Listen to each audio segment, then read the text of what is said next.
Hi, this is Dr. Stephanie Wautier, and I'm the host of Conversations with a Chiropractor. This is not a health how-to, but rather a conversation with some amazing people I've had the pleasure of being with on my journey of life. Think of it more like Tuesdays with Maury, a fireside chat, or chicken soup for the soul. Grab a cup of coffee, sit back, and enjoy this conversation with a chiropractor.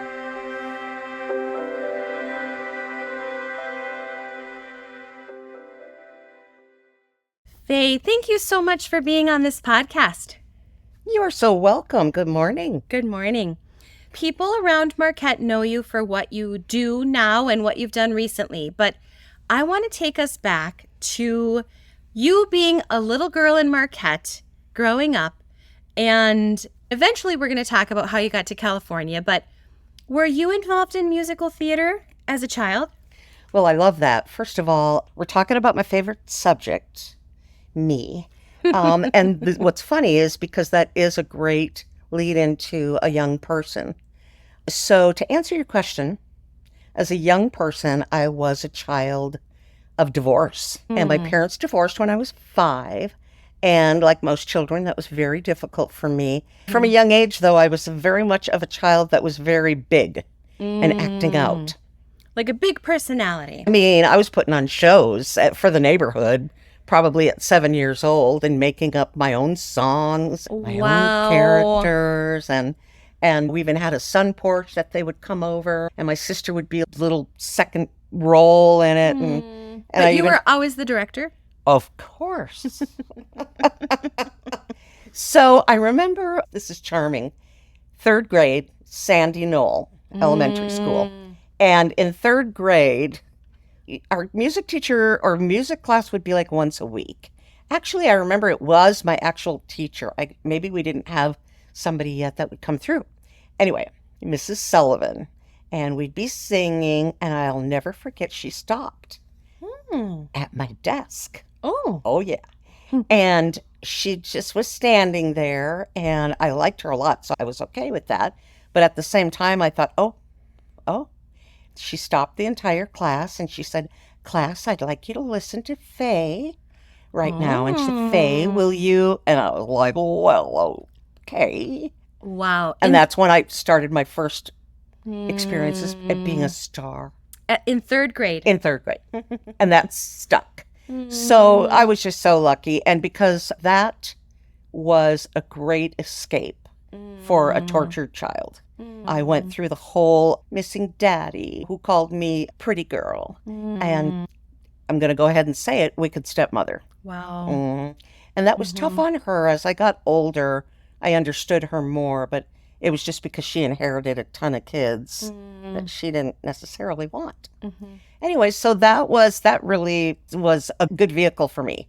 So did you go between your mom's home and your dad's home after the divorce? Yep. What was interesting is this was back in the 60s in Little Marquette, Michigan. And my dad, who had been a policeman, knew the judge and knew the this and knew the that. And he got a little extra special treatment. And that was back in the day when men necessarily didn't get, like they do now, which is great. Yeah. They get 50-50, and that's good. Dads are more engaged.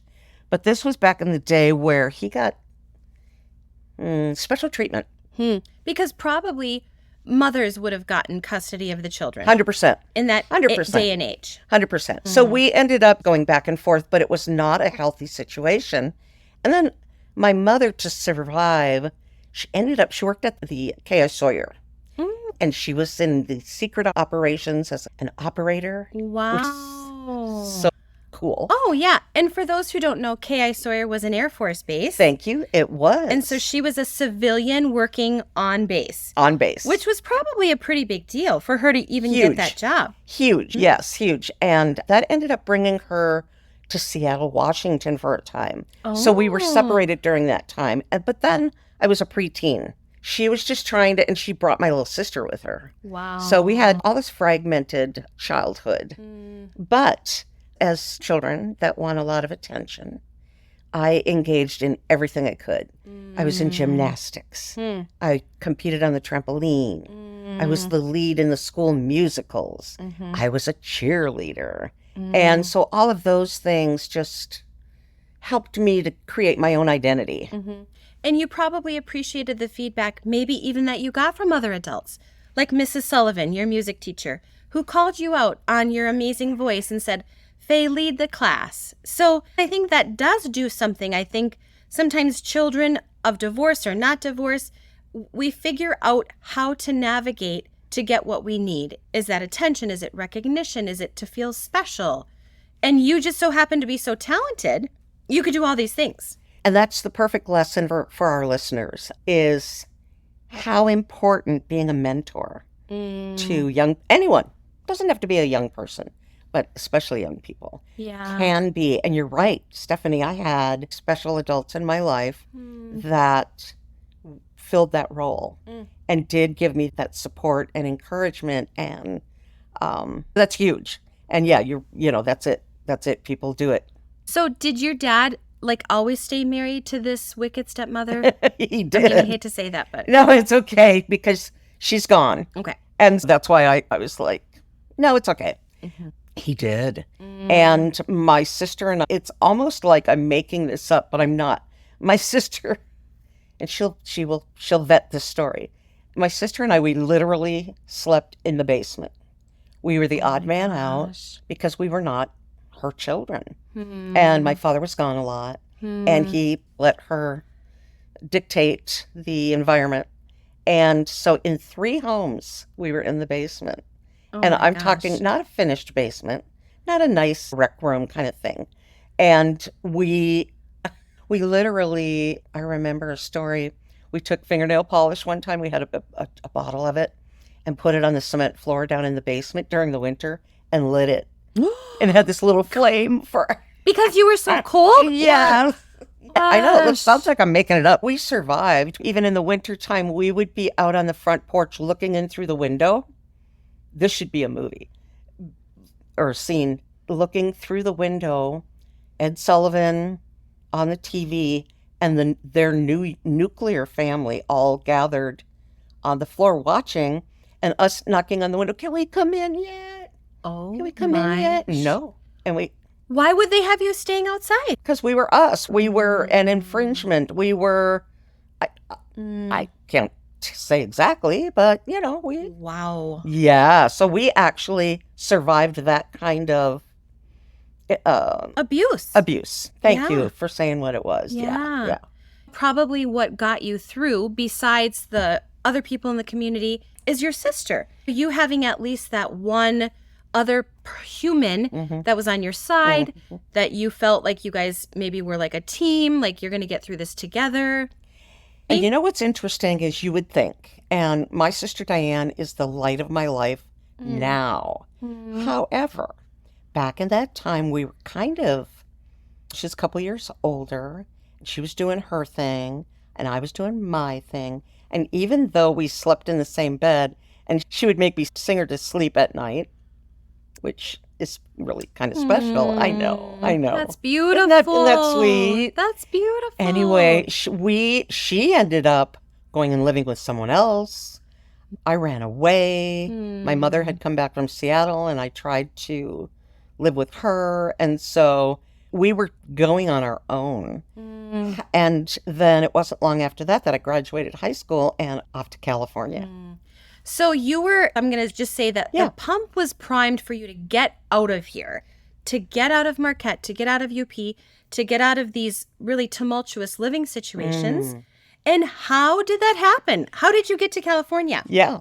And my goodness, first person to go to college in my family. And that's where I was going. So fortunately, there was a singing group that was traveling through the United States on tour. And before they got to each town, they would ask the local high school to select 2 people to come and audition. Wow. I For know. the singing group. For the singing group. Oh my gosh. So out of 56 cities, 18 of us were selected, and I was one. Oh my gosh, it's right. Oh my goodness. Like what an honor. That just shows how spectacularly talented you are. Thank you.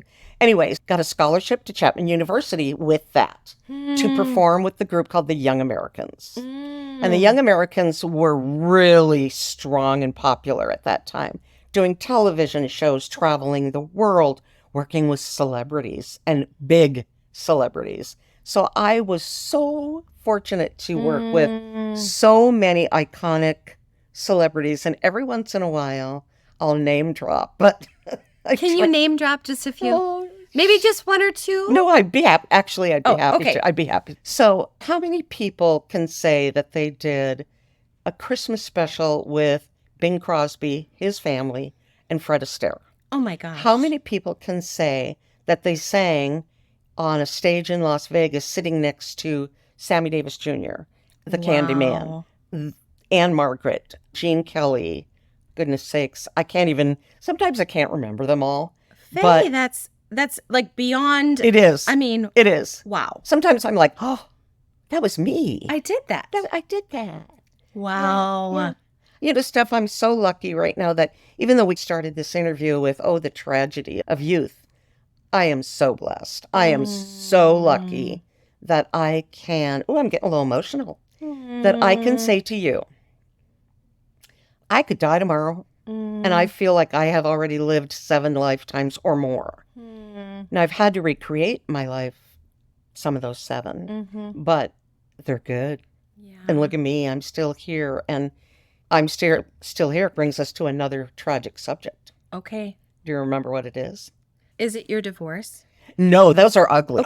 I've been a divorced people. I'm on my 3rd marriage, which I'm not ashamed. Yeah. Not even. And let me go back to that. So I really think that the people who've had some of the most horribly tragic or tumultuous upbringings become the most content, happy, resilient adults. I don't know what that is. My husband, who's a psychologist, could probably say why that is. You think about Oprah Winfrey and her roots. And there's this new author that I really love, Jamie Kern Lima, who has a book out called Worthy, raised by an alcoholic. Love that title. Was adopted and very tumultuous. So I just think sometimes, in Wayne Dyer, who I love. He the 4 agreements part of and the old Yeah, and he used to say that he was given the gift of, let's just say, a horrible childhood to be able to teach people how to survive in this life. Nice. So how beautiful that you hold no resentment. I don't. That you've really healed, that you've moved on, and that you can actually say like that your life has been like a blessing and a gift. Yeah. Yeah. And everything is not all serendipitous. At times, like if I'm experiencing pain or if there's something sad going on with one of my children or something that's so close to us, close to our heart, there is a level of sadness that is still in my body that will trigger a little bit. And it is enormous, but I can recognize it now and I can say, okay, you're okay. You're okay. So I've learned that too. Counseling and self-help and learning about ourselves is, why do we wait so long to learn about ourselves? Everything from nutrition to mental health. And I think you talking about this childhood, this young Americans, and you performing, I think that there is a striving in our young, like 20s or late teens, early 20s, searching, striving. And I think that's like what maturity brings is that contemplation, right? I think there's an unfortunate, some people might strive for their whole life before they ever feel fulfilled or before they ever feel like they've reached like a level of success that they were happy with. And they're generally the unhappy. Absolutely. And it's heartbreaking. Yeah. And you wonder what's holding them back. And a lot of times I think it is just fear. And some people get to this place where it would be too hard to break out of. That's the story they've made for themselves. And they just become, I don't want to say complacent, but it's a safe place. Absolutely. Start digging. It's not going to be safe for a while. Yeah. To a much better place. Exactly. Not comfortable. It doesn't feel good. Going to therapy is hard, difficult to face those demons. You have to be vulnerable. Absolutely. And you have to trust who you're being vulnerable with. Absolutely. And that's a big, now I think this is really wonderful. There's online opportunities for therapy because we don't always have enough therapists available, right? Just like we don't have enough doctors and specialists in our, and that's a whole nother discussion. Yes. But I love that you can go online and try to find a fit and speak with someone. And I think that's important to know. And I think it's easier for people than putting their clothes on, going to the office, feeling that anxiety about who am I meeting. Yeah, they can be in their living room, pull up their laptop, and start to dig in and get help. During the pandemic, the Zoom culture became so popular and so helpful that it has really continued. And if there was anything good that came out of it, that it would be that. I think using that, we condemn social media so much, but that's not social media. It's using that to facilitate talking to people when normally you might not be able to. Yeah, so, a connection. a connection. Yeah, A visual connection. Yeah. So tell me, how long were you in the Young Americans? You know, what's funny about it is you're only young for so long, so you get booted out. Okay. So I think we took people in from as young as 15, which was unusual. We didn't have very many, to 18. Oh, yeah. There's an age limit. There's an age limit. You can still support them, and I'm still connected with them, and friendships that have lasted a lifetime. However, that was just a launching for me. Yes, for your career. And so I started performing in Newport Beach at a place called Baxter Street, and it was 3 guys, 3 girls, and it was a dinner theater. Ooh. And it was very exclusive and I can envision it. Can't you, though? Yeah. You know, this really intimate setting and this stage that was right, I want to say in your face, your tape, like you and I sitting close together right now, I could be singing right at you. Wow. And it was very popular. And it was while I was performing there that someone from Knott's Berry Farm was having dinner and asked me afterwards if I would come and audition for Knott's Berry Farm, which is an amusement park, which was before Disneyland. And Walt Disney became good friends with Walter Knott, and they worked together, collaborated a little bit, and then Walt Disney launched. Isn't that interesting? Oh my gosh. So Knott's Berry Farm is like one of the first original amusement parks. Yeah. Wow. So I became their leading lady at Knott's Berry Farm, and I was there for 16 years. Unbelievable. Every year, somebody auditioning for my... To bump you out. No, and it was great because different characters, primarily a saloon lady, so I had the Calico Rose, and I had the Can Dancers, and then, of course, Annie Oakley, where I did gun and bullwhip and lariats and high falls, and that started all of that. So stunting, dancing, singing. Yes, comedy. Oh, which is my favorite. Wow. And that must have been like physically intense and time intensive. You know, it's so intense that I developed vocal nodules. Oh my goodness. So back in the day, Knott's Berry Farm was not a union house, for one thing. But the shows, like at an amusement park, they're usually little vignettes. So they'll be like 20 minutes long. And so there's multiples. Oh, and right. Yeah, so it would not be unusual for me to do 8 saloon shows. And then mixed into that, run over to the Roaring Twenties and do a Roaring 20 show. So now we're up to 10, right? 2 more. And then maybe over to the Berry Sisters, or maybe over to the stunt show where you would be in part of that as the girl in the stunt show. And so it was during that time that I, as an untrained vocalist, by the way, did not realize that I was going to blow my vocal cords out, which I did. Wow. That was tragic. And I used to have a 5-octave range. I was just blessed. I could read music, sight read music, and so that's part of the reason why I didn't go down that of being trained or into opera or anything. But so Knott's Berry Farm took care of me, though, and I went to Dr. Hans Victor von Lieden. Oh. Who was From also Germany? No. Oh, I know, right? From yeah.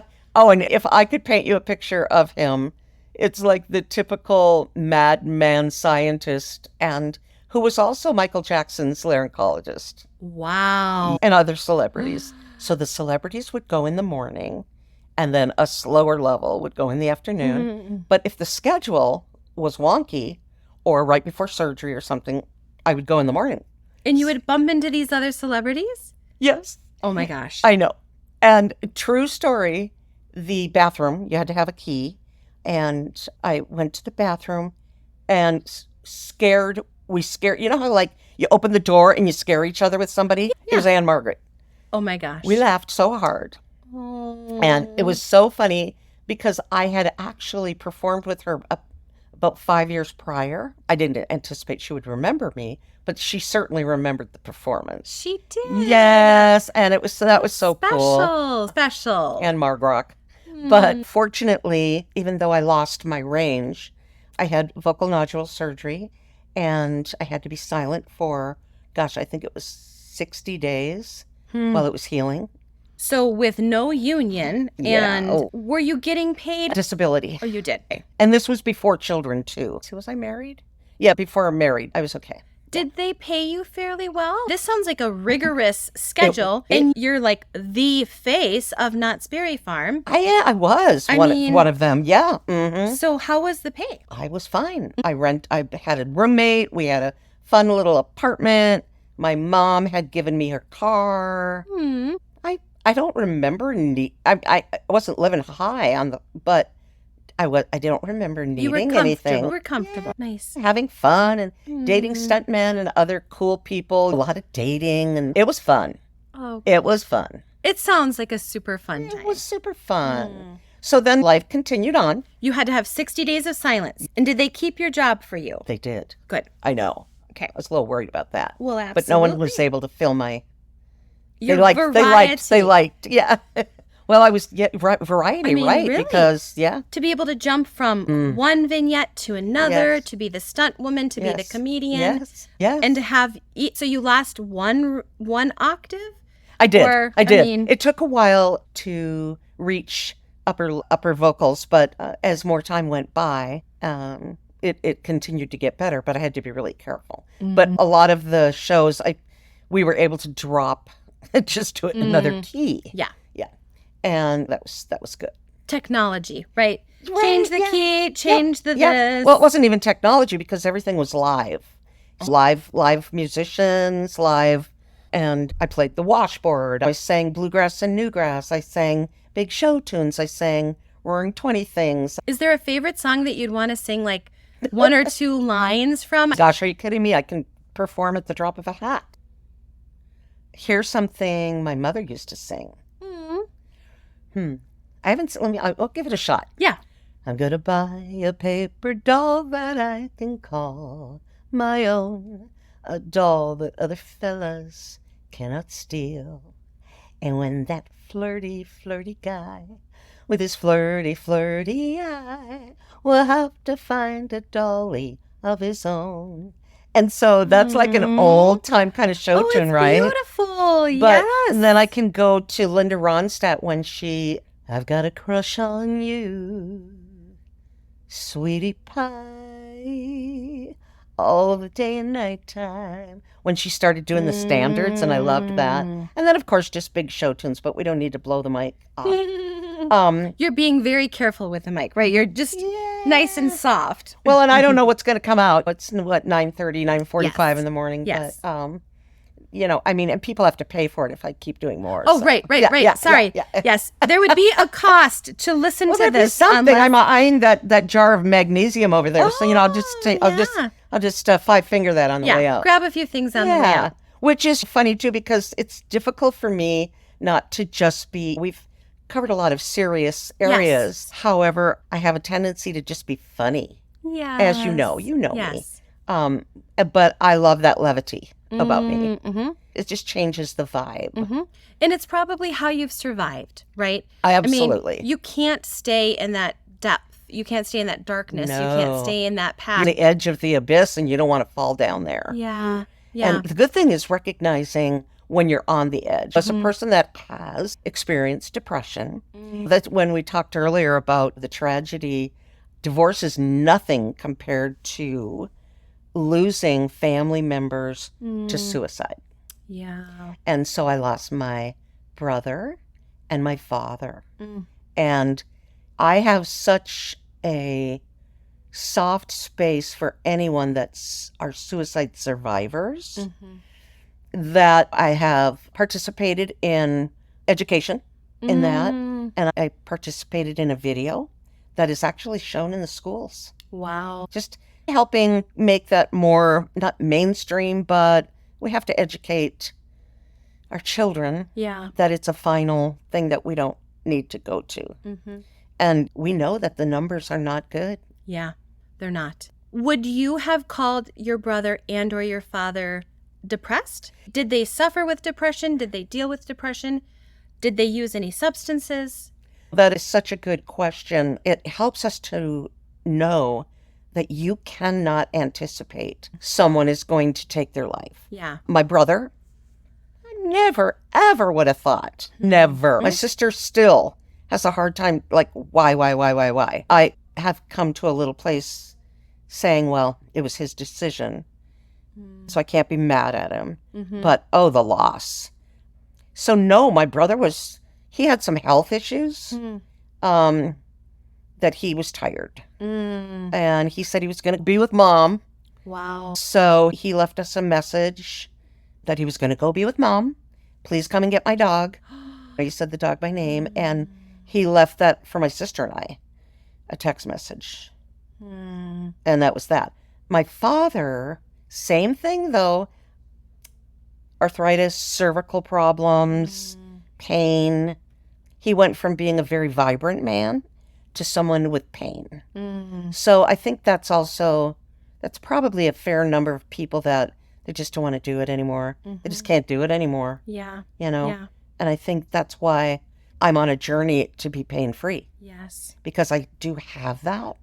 And one of my sweet daughters said, because there's two people in my life, in her life too, our family, that have committed suicide. When that happened with my brother, the second person, one of my daughters said, oh, Mom, you won't do that, will you? And a natural thing to say, Yeah. but also a wake-up call of like, I don't think I will. Yeah. So I have that awareness. And I mean, I talk to people, most of my patients come in pain. And when that pain is prolonged, I'm cautiously aware that chiropractic isn't always the only answer. I have great relationships with some neurosurgeons in this community and with some sports medicine doctors.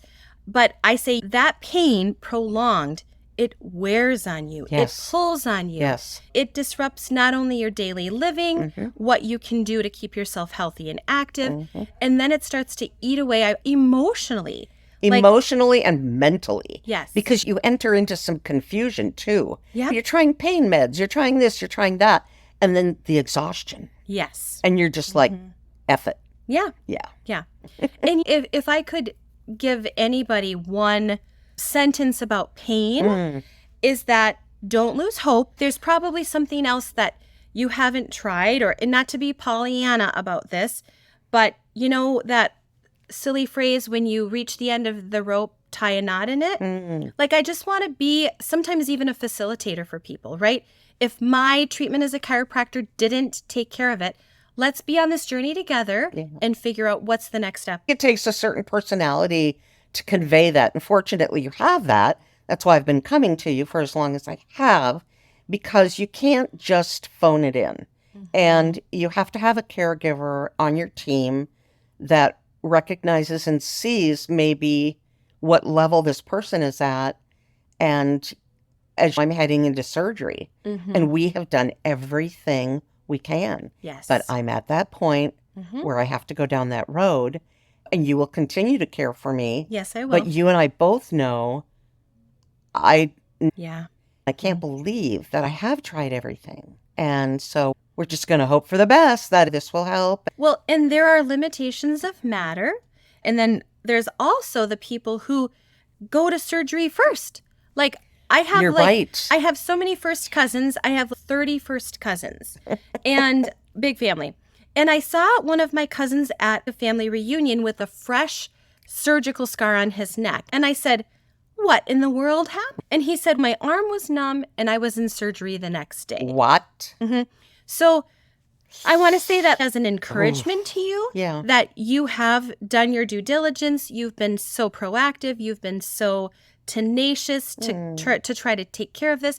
And I know you have this, let's just say, apprehension, worry. You don't really want to do the surgery, and with your brother and your dad and that ramification, but things can be different. Yes. And I'm believing and putting it out there that things will be different. Yes. And I just have to continue to work on that. And that's my job. I kind of wonder sometimes, do we still have our listeners? And I want to also just compliment you on the podcast. Oh, thank you. I mean, you're welcome. And I was talking to a friend about podcasts the other day, and just the fact that talk radio, it's a form of talk radio. Yeah. That has been lost along the way because we're so video oriented, right? Entertainment, like and 10-second TikTok. Yes. No one is going to have their attention long. Yeah. And so maybe we have a few people that hung in there with us during this conversation that hopefully have gotten not just some enjoyment, but some insight into their own life, because I think that's your intent. It is my intent. Yeah. Someone asked me, why are you doing this? And there have been a few inspirational patients. You're one of them. As a healthcare provider, I am completely forbidden for sharing any information. I can't, if you're on stage, I can't wave to you. Technically, I'm not supposed to acknowledge that I know you in any way. That's the HIPAA, the health privacy. Yeah. So there have been many people where I'm like, oh my gosh, this is such like a moving story, or this is so inspirational, or really, can you believe, Faye, who was just in a show, you just ended it Sunday. I did.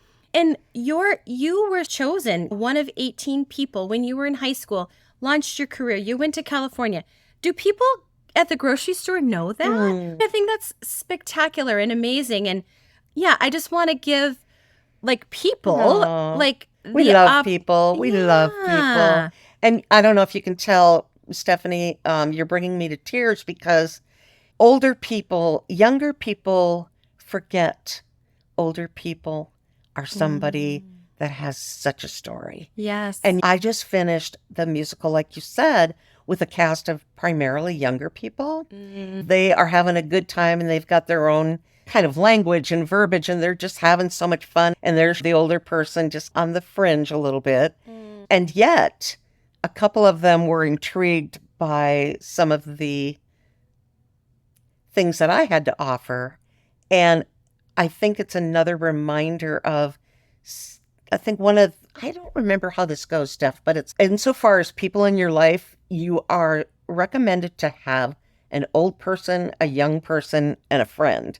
And then you'd be really rich because, you've got all of that. You have the older person to learn from, to have that life experience, that wisdom, the younger person to maybe push you physically. To introduce you to their life, because there are all these funny phrases that they're using, and you're just, I wonder what that means. Oh, I'm Googling that all the time. Oh my gosh. Abbreviations that my kids use in a text. I'm like, what is...